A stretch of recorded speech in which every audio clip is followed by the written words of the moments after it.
अच्छा बना है। वो सर एक और बात मैं जानना चाहूँगा, जब आपने रिज़ाइन करने की बात करी और आपने रेजिग्नेशन लिखा अपना जिला जज रायबरेली के पद पर रहते हुए, उसके बाद के कॉन्सिक्वेंसेस कैसे बने? हाँ, देखिए मैंने जब रिजाइन किया तो मेरे बड़ों के, मेरे सीनियर हाई कोर्ट ईगो को तो उनके ठेस लगा और मेरे खिलाफ इंक्वायरी भी चलाई।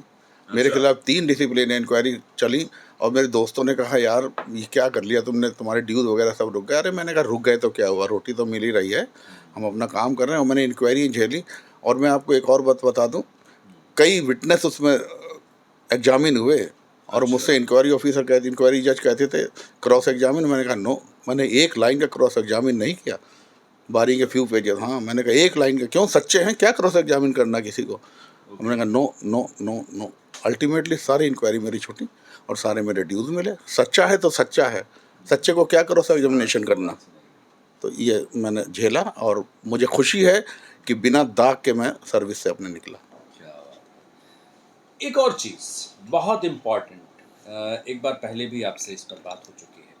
नई पीढ़ी आपने बात की, बच्चों की बात की, किशोरों की बात की, युवाओं की बात की। आपने जिला जज रहते हुए भी आजकल तो बहुत ज़्यादा आपके टाइम पे भी रहा होगा, फैमिली बनाना थोड़ा-सा उसको वुमेन एम्पावरमेंट से जोड़ा जाए या एकल परिवार से जोड़ा जाए या मोबाइल से जोड़ा जाए या संस्कृति का जो सांस्कृतिक जो जनरेशन गैप जिसको बोलते हैं उससे जोड़ा जाए। एज़ अ जिला जज आप जो फैमिली कोर्ट की बढ़ती हुई संख्या और उस पर भी मुकदमों के लदे होने वाली जो स्थिति आ रही है, उसका क्या कारण समझते हैं? मिस्टर सुनील, कोई लदे वाले होने वाली स्थिति नहीं है, कोई नहीं है। पर्याप्त कोर्ट हैं, पर्याप्त जजेस हैं। एक ही बात की कमी है, बस स्टडी की कमी है। एडवोकेट स्टडी करके जाए, जज पढ़ के जाए घर से, कोई मतलब नहीं कि काम नहीं कर पाए। इसी हाई कोर्ट में मैंने जजों को देखा, एक जज साहब आए थे, मैं नाम नहीं लूँगा, इलाहाबाद से आके हम बैठे, उनसे जब मेंशन किया, मेंशन करते हैं कि हमारा केस पहले ले लीजिए और केसों को हटा के मेंशन किया, तो बोले नहीं, अगर 3000 केस नंबर तक आपका ना आए तब कहिएगा, 3000 तक लगेंगे तब भी नंबर आएगा। ऐसे भी जज हैं और ऐसे भी जज हैं जो जिनके यहाँ 30-32 केस होते हैं पूरे दिन में। मैं तो कहने में कोई शर्म नहीं करता। और मैंने तो एक साथ, लोगों को पता है यहाँ पर, एक साथ 6-6 स्टेनो रख के 6 को डिक्टेशन दी है। और मेरा रिकॉर्ड है ऑनरेबल हाई कोर्ट में कि किसी जज ने अगर इतना काम किया हो, कि इतना कोटा दिया हो, तो मैं मान जाऊंगा। तो ये सब माइंड सेट की बात है। घर से पढ़ के जाइए। आपको तनख्वाह मिलती काहे की भाई, आपको दुनिया सलाम करती है, आपको जिला पूरा सलाम करता है, आपको अर्दली मिले, आपको स्टेटस मिला है, फिर आप उसके बराबर काम क्यों नहीं करते। लोग कहते हैं यार तनख्वाह तनख्वाह, अबे यार कितनी तनख्वाह लोगे भैया, पेंशन भी लोगे, क्या क्या लोगे, काम करके दिखाइए। ये नहीं है कि हमें 100% कोटा, अरे तुम आप वरना 5 गुना करके दिखाइए ज़्यादा। और कर सकते हैं, मैंने किया है, मैंने तो प्रैक्टिकल किया है। तो कोटे पर्याप्त हैं, जेल पर्याप्त है। लोग बकवास करते हैं कि जेल में जगह नहीं है, जेल में जगह नहीं है। मैं आपको लंबा बोलना चाहूँ, लेकिन एक बात बताऊँ आपको, अंग्रेज जो होता था उसने जेल बनाई थी, उसने रेल बनाई थी, सब 100 वर्षों के आगे की ध्यान रख के बनाई थी जेलें, कि इतना कैदी हो सकता है। आज क्यों पता है जेल भरी हुई है, इसलिए जेल भरी है कि जमानतें नहीं हो रही हैं। साइकिल चोर की जमानत हाई कोर्ट से हो रही है, छोटी छोटी बात की जमानत हाई कोर्ट से हो रही है, इसलिए जेल भरी है। ये जेल तो आदि भी ना रहे हैं। तो ये सब बेकार की बातें हैं कि काम का भार, कोई काम का भार नहीं है। विचाराधीन कैदियों का भी बड़ा एक मामला आजकल चल रहा है कि बहुत सारे ऐसे कैदी हैं जो 4 साल 3 साल, अभी कल ही परसों मैं देख रहा था कहीं कि कोई विचाराधीन कोई छोटा सा कहीं कहीं स्टेटस लगा दिया या कहीं पोस्ट कर दिया फेसबुक या किसी सोशल मीडिया पे, तो उसको एक विचाराधीन कैदी के रूप में 3 साल 4 साल के, तो क्या इसका क्या फिर वही कहूँगा, अंडरलाइंग प्रिंसिपल वही है। बेल राइट है भाई, बेल करिए ना, फिर विचाराधीन कैदी क्यों रह जाएगा वो।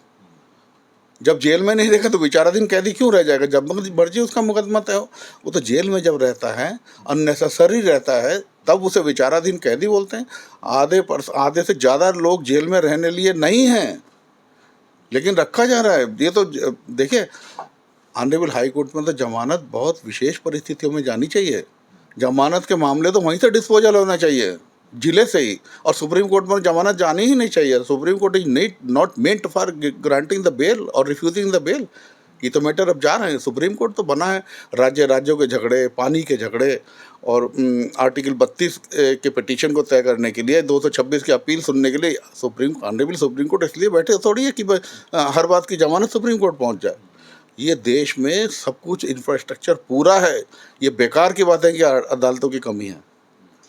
जी, कोई कमी नहीं है। क्या न्याय केवल अमीरों का सब्जेक्ट है? ये सब कहने की बातें हैं, ये सब कहने की बातें हैं। मैं नहीं मानता इस एक बात ऐसा को। कैदी जो सालों साल पैसे, बॉन्ड या जो दूसरी मतलब अनिवार्य चीजें होती हैं उसके ना होने के नाते अगर जेल में पड़ा रहता है तो उसे आप कैसे देखते सरकार ने सारी सुविधाएं बना रखी हैं भाई। वकील देने के लिए बना रखी है, उन्हें वकील मिलते हैं, उन्हें एमिकस क्यूराई मिलते हैं लड़ने के लिए। हर चीज़ की व्यवस्था है, ऐसा नहीं है। मुलजिम, हाँ ये ज़रूर है कि अक्यूज को कभी कभी अपनी पसंद का वकील नहीं मिल पाता होगा सरकार की तरफ से, लेकिन वो कुछ मामले ऐसे होते हैं। लेकिन सरकार बहुत कर रही है इस तरफ। कोई दिक्कत नहीं है। ये ज़रूर है कि भाई सुप्रीम कोर्ट हर आदमी नहीं पहुंच पाता है, लेकिन हर आदमी अगर नहीं पहुंच पाता है, 100 में से 2-3 लोग नहीं पहुंच पाते हैं, तो इससे पूरी व्यवस्था को हम ये नहीं कह सकते कि खराब है। आप अब एक प्रैक्टिस करने वाले एक अच्छे लॉयर्स में आप आते हैं। आपने अच्छा एक टेन्योर एज ए जज, जिला जज भी रखा और बड़े पद पे आप रहे सरकार के। आपके व्यक्तिगत क्लाइंट्स में कितने ऐसे हैं जो बिलो पॉवर्टी लाइन है? गिनती तो नहीं बता सकता, बहुत पॉवर्टी लाइन में आते हैं, बहुत आते हैं बिलो पॉवर्टी लाइन में। और आजकल तो मैट्रिमोनियल के मैटर्स को देख के बहुत दिल दुखी होता है। उसी पे मैं फैमिली कोर्ट का इसे मैंने जिक्र किया क्योंकि मैं उसी पे आना चाह रहा था। बहुत इतने ज्यादा मैट्रिमोनियल केसेस क्यों बढ़? बहुत दिल दुखी होता है। देखिए, अब दहेज के केस तो रहे नहीं, दहेज के केस अब नहीं रहे। जो भी होते हैं वो सब मैन्युफैक्चर्ड हैं। दहेज के केस अब नहीं रहे। अब ईगो केस आ गए। ईगो के केस आ गए हैं। अब पढ़ी लिखी बच्चे हैं, पढ़ी लिखी लड़कियां हैं, पढ़े लिखे लड़के हैं, थोड़ी थोड़ी बात सहन नहीं होती, खान पीन ऐसा हो गया, टॉलरेंस पावर नहीं रही। तो जब मैं यहाँ डिस्ट्रिक्ट जज था, मेरे ख्याल 12th में 2012 की बात है शायद, 4 फैमिली कोर्ट थी। आज you won't believe 11 family court हैं लखनऊ में। सहन शक्ति खत्म हो गई लोगों के अंदर, और सहन शक्ति खत्म हो गई। और सबसे ज़्यादा जो बात है, परवरिश, आदमी की परवरिश में कुछ कमी रह जाती है, जो ये मामले आते हैं। वरना मैं नहीं समझता कि कोई भी दुनिया का ऐसा मामला हो जो पति पत्नी का बेडरूम में नहीं सुलझ सकता। लेकिन सहनशीलता की कमी आ गई है। लेकिन धीरे धीरे सब ठीक होगा। बच्चे पढ़ लिख के तजुर्बे जब आएंगे, तजुर्बा जब नहीं होता आदमी के अंदर, तजुर्बे नहीं होने से ही आदमी मात खाता है। और ये सब दिक्कतें जो हो रही है, लेकिन इनको कम नहीं कर सकते। कमी कैसे कर सकते हैं? मियाँ बीवी राजी तो क्या करेगा काजी? मियाँ बीवी की इच्छा या दोनों पार्टियों की इच्छा ही महत्वपूर्ण है, या फिर अदालत भी इसमें कोई स्टेप ले सकती है? बस इच्छा है तो कोई बात, इच्छा है तो कुछ भी हो सकता है। इच्छा है तो ये भी हो सकती है ना कि एक दूसरे को रूइन करेंगे लाइफ को, ये भी तो इच्छा होती है, बदले की भावना। हाँ, बदले की भावना, वही ईगो वही तो होती है। ईगो टकराती है। तो ये कैसे खत्म किया जाए? क्या ऐसे, मतलब इससे तो जिंदगियां तबाह हो रही हैं। सुनील बाबू, परवरिश बस। आज बच्चे 12वीं के बाद चले जाते हैं बाहर पढ़ने के लिए, 12th के बाद, लड़के लड़कियां हों चाहे लड़कियां हों, परवरिश हो नहीं पाती माँ बाप की। अब ये मोबाइल चल गया है, कहाँ तक परवरिश को देखते रहेंगे? तो ये तो बच्चों के अंदर खुद ही कुछ सहनशीलता, कुछ एजुकेशन में मोरल लेसन्स की कमी हो रही है। यही वजह हैं बस। लेकिन ये भी सब धीरे धीरे ठीक होगा, मुझे लगता है। 498A की जो बात है, हम लोग कई बार बात करते हैं आपस में, अपना हमारे प्रोड्यूसर नितिन जी। 498A के जो केसेस आपने कहा कि अब तो दहेज रहा नहीं, यस। लेकिन क्या शीर्ष अदालत या माननीय उच्च न्यायालय या जो लीगल बिजनेस में जो लोग भी हैं, क्या इसके लिए जो एक मानवता, एक जीवन प्रभावित हो रहे हैं और सैकड़ों हजारों जीवन इससे प्रभावित हो रहे हैं, लोग के टैलेंट्स सप्रेस हो रहे हैं, अदालत में बेवजह उन्हें चक्कर लगवाया जा रहा है इसलिए कि कहीं फॉल्स केस में है, 498 है या मेंटेनेंस या व्हाटएवर। क्या देख रहे हैं पूरा परिदृश्य आपको कैसा दिख आपने रहा है? देखा, आपने कहा ना अभी की जिद। क्या नहीं, क्या शादियां लोग करने से डरेंगे? नहीं नहीं, ऐसा तो नहीं, ये तो नेचुरल रिक्वायरमेंट है। डरेंगे, अब डरेंगे। नहीं नहीं नहीं 498 है, नहीं नहीं कहीं नहीं 498 नहीं लगे नहीं नहीं, भाई ये तो चाय नहीं मंगाई और आज मूड नहीं नहीं नहीं है तो जाके नहीं 498 नहीं, ये तो नेचुरल रिक्वायरमेंट है, शादी तो होगी ही। और चाहे कोई सा धर्म हो, शादी तो एक, आप इस जमाने में आए हैं, शादियों से ही अपने आप सारे फर्ज अपने आप पूरे कर सकते दुनिया में आके। नहीं तो अकेले हैं तो फिर हिमालय पे चले जाइए, क्या जरूरत है यहाँ रहने की। तो मैंने आपको बताया दहेज तो अब ये पढ़े लिखे बच्चे ही सास बन जाएंगे, यही ससुर बनेंगे, तो ये दहेज वहेज तो अब नहीं होगा। और ऐसा नहीं है कि 498 सिर्फ दहेज का मामला हो, किसी भी मामले से आप किसी भी बात को लेकर प्रताड़ित करें उसे 498 कहते हैं, नॉट ओनली दहेज। दहेज तो एक मेजर रीजन है, लेकिन और मामलों में परेशान तो कहीं भी हो लेकिन लगता दहेज 498 ही है। लगने लग गया है। कारण कुछ और होता है, लग जाता है 498। वही आपको कहता हूँ, डेकोरेशन, डेकोरेशन के लिए लगा देते हैं उनसे।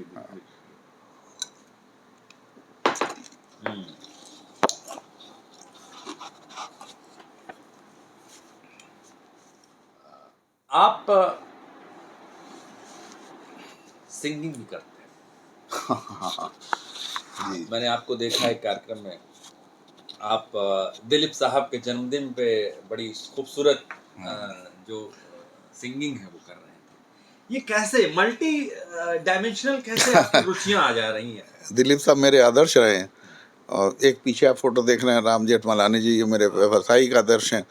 इनसे बड़ा वकील मुझे तो नहीं लगता क्रिमिनल लॉ में हुआ हो। और कला में दिलीप साहब से बड़ा मुझे नहीं लगता कि कोई आर्टिस्ट हुआ हो। गाने का बस अपने आप ही अंदर से हो गया, राम सिंगिंग का साहब के शौक। बारे में आपने बात की, कुछ बताइए ना, दुनिया जानना चाहती है। राम साहब महंगे वकील हैं, सब जानते हैं, लेकिन वो क्या थे, क्योंकि आपसे बड़ा करीबी राब्ता रहा। राम जेठमलानी साहब का एक्सप्रेशन कोर्ट में भाई ऐसा था, उनके टक्कर का वकील हमने नहीं देखा। और अपनी बात को जिस तरह से रखते थे, मजबूर हो जाती थी बेंच भी सुनने के लिए और उस पर विचार करने के लिए अच्छी तरह से। और अब जब ये लोग कहते हैं कि राम जेठमलानी जी वो केस आ रहे, ये केस आ रहे, तो जब आदमी जाएगा ही कैंसर का मरीज तो रिजल्ट तो बहुत कम ही होंगे ना। लेकिन बस पता नहीं क्यों, और फिर उनके अंदर एक नेता भी था, वकील भी था, एक नेता भी था, और व्यक्तिगत रूप से बहुत अच्छे थे। और कोई भी उनसे पूछना जाए तो जूनियर हो चाहे सीनियर हो, बहुत अच्छी तरह से उसे बताते थे। मैं तो उनका मुरीद हूँ। राम साहब की बात की और साथ में आपने गांधी जी का चरखा। हाँ, हम गांधी जी का हर साल जन्मदिन मनाते हैं अपने चैम्बर में। हाँ, मेरी पत्नी है, मेरे बच्चे हों तो वो मनाते हैं। गांधी जी को तो गांधी जी ऐसा था वो आदमी, मुझे तो नहीं लगता वर्ल्ड में कोई पैदा हुआ भी होगा। लेकिन हाँ, साउथ अफ्रीका के राष्ट्रपति थे वो, मंडेला साहब। गांधी जी एक लाठी से हाँक के सबको भगा दिया। गांधी जी सिद्धांत विचार सब, इसीलिए मेरे पीछे चरखा और 3 बंदर ये सब मेरी बिटिया ने मुझे ला के दिए। हाँ, गांधी जी से बहुत प्रेरित हैं इनके विचारों से। अभी आप लॉ की प्रैक्टिस में हैं, जी। बॉडी बिल्डिंग करते हैं, हाँ। सिंगिंग करते हैं, और एक ह्यूमैनिटी आपका एक बहुत बड़ा पावर है जिसमें कि इंसान को इंसान की तरह ट्रीट। आपने बताया कि बीपीएल के बहुत सारे क्लाइंट्स आपके यहाँ आते हैं। जी हाँ, बिल्कुल। और मैं प्रैक्टिस, आप कहेंगे प्रैक्टिस कौन सी साइड में करते हैं? मैं criminal, civil, service matter, revenue, इन चारों तरफ प्रैक्टिस करता हूँ। और मैं देखता हूँ क्लाइंट को, ये 2 तरह के क्लाइंट ऐसे हैं जिन पर पैसा जब आते हैं तो नहीं होता। एक तो सर्विस मैटर का, या तो सर्विस प्रमोशन नहीं हुआ या टर्मिनेट हो गया, कहाँ से लाएगा पैसे, थोड़े थोड़े जितना दे देते हैं, ले लेते हैं, काम कर देते हैं। ऐसे ही मैट्रिमोनियल मैटर्स हम ज़्यादा नहीं लेते, क्योंकि सिविल कोर्ट जाते नहीं हैं, हाई कोर्ट ही जाते। इसमें भी जो लड़कियां आती हैं वो रियली देख के बड़ा दिल दुख होता है, और लगता है कि इनकी हेल्प कर दो। पैसा तो सेकेंडरी चीज़ होती है। हम अपने स्टाफ से भी कहते हैं जितना हो सके जो लड़कियां परेशान आती हैं बेचारी औरतें, इनका करो काम। कुछ इनमें से कुछ ऐसे एक आध कभी कोई ऐसी होती होगी जो लग्जीरियस लिटिगेशन करती हैं, लेकिन मुझे नहीं लगता लग्जीरियस लिटिगेशन लड़की की तरफ से होती हो। और ये हैं ऐसे जिनमें पैसा लेने को मन नहीं करता, और हम लेते भी नहीं हैं, बस एक्सपेंसिव वगैरह ले लेते हैं। सर्विस मैटर में भी लोग बेचारे बहुत मरे हुए आते हैं। बाकी तो मैटर सब क्रिमिनल लॉ और सिविल लॉ, ये कोई ऐसी बात नहीं, जैसे लोग सब करते हैं वैसे ही हम करते हैं। एक थोड़ा सा डेयर कर रहा हूँ। जी लोग कहते हैं वकालत का जो बिजनेस होता है जी ये झूठ को सच और सच को झूठ बनाने का होता है। जी। क्या है? क्योंकि एक पार्टी तो झूठी होती है ना, उसे भी पहली बात तो ये वकील बिजनेस नहीं है। हाँ। देखिए, दुनिया में 3 चीज़ें ऐसी हैं जो बिजनेस नहीं है। टीचिंग का प्रोफेशन, डॉक्टर का प्रोफेशन, वकालत का प्रोफेशन। अगर इसे कोई बिजनेस समझता है तो है भी नहीं है, और मैं तो उसे सही नहीं समझता। ये बिजनेस नहीं है, ये तो आपका समाज के प्रति काम है करने का। लेकिन हाँ, ये तीनों ही प्रोफेशन इसलिए बनाए गए थे कि आप ज़रूरतमंद लोगों की मदद करिए। अब ये तीनों ही प्रोफेशन ही सबसे ज़्यादा पैसे वाले हो गए, इसमें ही पैसा सबसे ज़्यादा होता है, ये लोग सोचते हैं। मैं तो नहीं सोचता। खैर हाँ, ज़रूरत का तो चाहिए। आपने देखा जब किताबें वगैरह सारे खर्चे कितने होते हैं, जितना खर्चा है उतना कर लीजिए, बाकी लोगों के लिए करिए, आप उन्हीं के लिए बने हैं। मेरा रिटायरमेंट हो गया, मुझे क्या ज़रूरत है, मेरे बच्चे भी कहते हैं क्या ज़रूरत है पापा, क्या ज़रूरत है, पेंशन इतनी मिलती है। मैंने नहीं, अब हमें औरों के लिए करना, हम औरों के लिए कर रहे हैं, हम औरों के लिए कर लें। मैंने जिम भी बना रखा है, यहाँ लाल कुएं पे जिम है प्रोफेशनल, और वो भी मैंने दे रखा है। जो लोग काम करते हैं उनसे हम कभी एक पैसा नहीं लेते, लगा देते हैं उसमें, बल्कि हाँ, जितने लोग उसमें काम करें सोचे करें। मतलब अगर कोई चाहे कि सोशल सर्विस करना तो इस प्रोफेशन में आके इससे बड़ा प्रोफेशन है ही नहीं कोई सोशल सर्विस करने के लिए। और डॉक्टर्स के प्रोफेशन से देखिए, उसमें तो भगवान करे लोग ना हो बीमार, लेकिन होते हैं। इसमें तो सबसे ज़्यादा चांस है, हर क्षेत्र में चांस है आपको। लेकिन फिर भी लोग किसी वकील मतलब डोंट माइंड, लेकिन वकील और अदालत से जैसे डरते टाइप कि जाएंगे तो ऐसा फंसाएंगे कि फिर नहीं, डरते हैं तारीख पे तारीख से, एग्जैक्टली ये जो बस। चक्कर लगता है। हाँ, तारीख पे तारीख, हाँ उससे लड़ते हैं, और कोई बात नहीं है, और कोई बात नहीं है। देखिए, इसका एक प्रिंसिपल है, सारे फौजदारी सिविल से शुरू होती है। मेरे घर में कोई किराएदार घुस गया, नहीं निकल रहा है, लोग राय देते हैं कि इसे निकालनी है, सिविल सूट कर दीजिए। हमें पता है सिविल पे तारीख पे तारीख, तारीख पे तारीख। तो लोग क्या करते हैं, हालांकि इसे अप्रूव करके नहीं बोलना चाहिए, लेकिन लोग फिर एक्स्ट्रा सिविल मेजर्स अपनाते हैं। किसी को पैसे दे दिए, गुंडों को दे दिए, बाहर निकाल दिया, मार दिया, पीट दिया सड़क पे, इससे फौजदारी बनती है, मर्डर तक हो जाते हैं। अगर सिविल सूट सही से चलने लग जाए तो ये अपराधी काम कम हो जाए, क्रिमिनल कम हो जाए, आधे से भी कम हो जाए।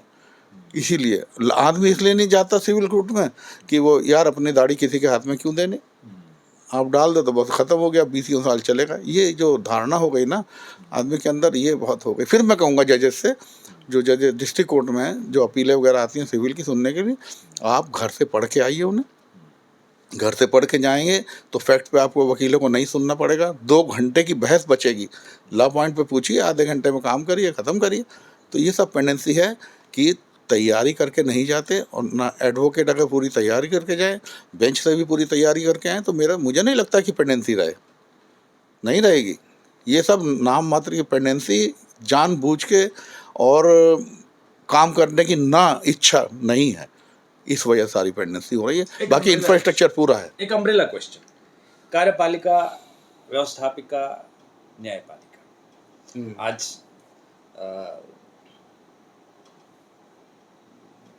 हिज क्या कहेंगे एक्सीलेंसी या आदरणीय माननीय जो सर्वोच्च न्यायालय के न्यायाधीश जी श्री चंद्रचूड़ जी, न्यायपालिका को जिस तरह से वो प्रोजेक्ट कर रहे हैं, न्यायपालिका के डिसीजंस जिस तरह से बिल्कुल सुपर फाइन हो रहे हैं, बिना किसी लाग लपेट के हो रहे हैं, और पहले भी देखा गया कि आफ्टर रिटायरमेंट के ल्यूक्रेटिव पोजीशन देखते हुए कई बार जनता में ये बात गई कि हाँ उस पोजीशन को देखते हुए डिसीजन दिए। मतलब ये एक ऐतिहासिक चीज़ें रही हैं, चीज़ों जो क्रोनोलॉजी में रही। आज आप न्यायपालिका और भविष्य की जो न्यायपालिका है, जो न्याय की व्यवस्था है, उसे किस तरह से देख रहे हैं? क्या है कि मतलब क्या होगा एग्ज़ैक्टली? ये तो पॉइंट है, जो लिक्विडेटिव पोस्ट बाद में उसके लालच में आके या उसको कंसीडर करके जो जजमेंट होते थे हुए हैं, मैं ये नहीं कहता, एग्जाम्पल तो नहीं देना चाहूँगा, सबको पता ही है कोई कहाँ बैठा है, राज्यसभा में बैठा है, कोई कहीं का गवर्नर बना है। हाँ, चंद्रचूड़ साहब की बात है, माननीय चंद्रचूड़ साहब मेरे चीफ जस्टिस रहे हैं, मैंने उसे नज़दीक से देखा है। और अच्छा, इलाहाबाद में हाँ, इलाहाबाद है। मेरे टाइम में जब मैं डिस्ट्रिक्ट था, he had been the chief justice of Allahabad High Court. मेरी उनसे अच्छी तरह बातें हुई हैं, हर फंक्शन में मिलते थे, मैं तो उनके बातें। प्रोनंसिएशन और डिक्शन का हाँ, क्या यस फैन यस हूँ। Yes, no no no, he is extraordinary. और कार्यशैली उनकी काम करने की अच्छी है, डिलीवरी अच्छी है। जब वो ऑफ द बेंच बोलते हैं तब भी बहुत अच्छा बोलते हैं, ही डूइंग वेल। और उनके साथी भी अच्छा कर रहे हैं। क्रिमिनल जजेस, क्रिमिनल के केसेज करने वाले जजेस भी अब सुप्रीम कोर्ट में अच्छे आ रहे हैं, जजमेंट अच्छे आ रहे हैं, हमें सीखने को मिलता है। और माननीय चंद्रचूड़ जी को मैं औरों से कुछ अलग समझता हूँ। चलिए, तो आप ने बड़ी तफ़सील से हमसे बातें की और आई होप कि जो आगे जुडिशरी का जो भविष्य है, न्यायपालिका का जो भविष्य है, वो एक गरीब, जो सबसे पिछली पंक्ति में बैठा हुआ हमारा देश का नागरिक है, जो डरता है चीज़ों से कि आखिर पैसा तो हमारे पास है नहीं, हमें न्याय, उसको उसके लिए क्या मैसेज है आपका एक ज़िम्मेदार लॉयर के तौर हाँ, पे? ये जो आप बात कर रहे हैं सुनील जी, जब की बात कर रहे हैं, इलिटरेसी ज़्यादा थी। हाँ। अब लोग विजिलेंट हो गए हैं, पढ़े लिख गए हैं, अब लिटिगेंट भी पढ़ा लिखा आ रहा है, आधा कानून वो खुद पढ़ के आता है, गूगल पे छोड़ लेता है, फ़ौरन गूगल करता है। तो ऐसा नहीं है। और जो कानून जो बच्चे पढ़ के आ रहे हैं उनसे मैं कहना चाहूँगा, आपसे भी कहना चाहूँगा, ये मैं अपने समाज को मैसेज देना चाहूँगा, अपने बच्चों को अगर लॉ करा रहे हैं तो ये ना कहिए कि मल्टीनेशनल कंपनी में जाइए और जज बनिए। डिस्करेज नहीं कर रहा हूँ जज के लिए, लेकिन हाँ, वकालत के लिए प्रेरित करिए, एडवोकेसी में आने के लिए। इससे अच्छा प्रोफेशन मुझे दुनिया में कोई नहीं लगता। लेकिन इक्वली हाँ, इससे ज़्यादा मेहनत का भी प्रोफेशन कोई नहीं है। मेहनत करिए और वकालत में आइए, और बहुत अच्छा प्रोफेशन है। मेहनत करेंगे तो जज भी देखेगा, दो एक बार आप जाएँ कानून की बात बोलेंगे तो दूसरी बात जाएंगे जज के सामने तो वो ये सोचेगा यार नहीं, ये कानून बोलेगा। तो मैं वकालत के लिए हमारा गोत्र बढ़ेगा, ये गोत्र कहते हैं, वकील आए तो गोत्र बड़ा अच्छा लगता गोत्र, है। अच्छा। गोत्र यही है, हाँ, अच्छा, ओके, गोत्र, ओके। ये वो गोत्र, हमारा गोत्र बढ़ता है, चाहे वो हिंदू हो, चाहे मुसलमान हो, चाहे ईसाई हो, किसी भी धर्म का एडवोकेट है, एडवोकेट का गोत्र बढ़ता है, इसे अच्छा, गोत्र आपने कहते गोत्र की बात की, एक और सवाल आपसे। जब कोई मकान मालिक किराए पे देना होता है कमरा, हैं जी।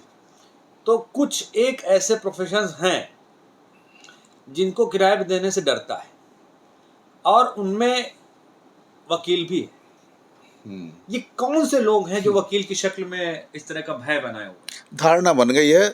मैं यहाँ रहा हूँ, मुझे पता है, मैं सब वकीलों को जानता हूँ अच्छी तरह से, और मुझे तो नहीं लगता ऐसा। सुनते तो हैं सुनते तो सुनते तो हैं, लेकिन हाँ नहीं।